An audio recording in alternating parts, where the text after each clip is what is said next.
We'd like to welcome you to our workshop, Strengthening Student Engagement, Ways to Reduce Stress and Build Connections. I'm Dr. Liz Inner, and I am the Coordinator for Children's Services at Jewish Family Service. I provide services to children and adolescents and supervision as well to providers in the agency. And I wanted to give a brief disclaimer as we start this workshop because we are currently recording this under the polar vortex or SNOVID as some people call it. So if there's any kind of technical glitches, I'd like to apologize for those ahead of time. And with that noted, I'm going to go ahead and let Dr. Angus introduce herself. Hi, so I am Dr. Emily Angus, and I am a child and adolescent counselor and play therapist at Jewish Family Service as well. And I work with kids and teens and some adults also. And I also serve as a school counselor in schools in Dallas as well. Okay. So one of the first things we wanted to talk about are just our goals for this workshop and what we hope to cover. With this presentation and this workshop, we're really hoping to keep distance learning in mind, as that is a big part of what teachers and everybody are doing this year.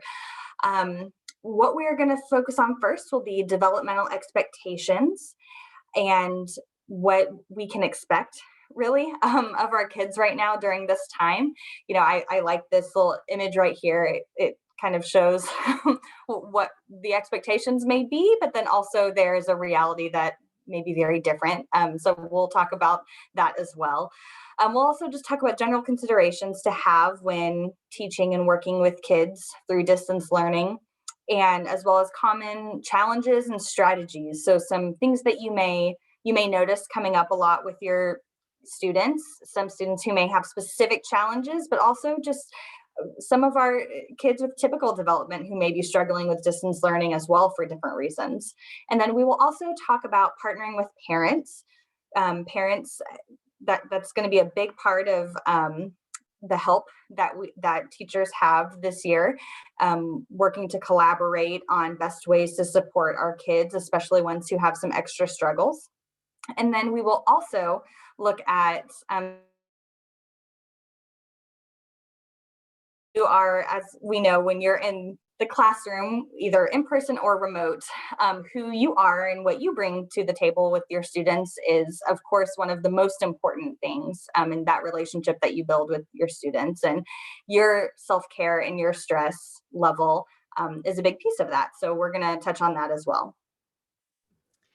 And then I'd also like to go ahead and give a brief disclaimer, another disclaimer in regards to the brevity of our workshop. So we are working to cover across this span of grade school, so young children into high school, to provide some general recommendations and strategies across those ages. And with that, because of the length of time that we have, some of the information that we have may feel brief in nature, but it really is to try and provide as many recommendations and strategies as we can within a short period of time.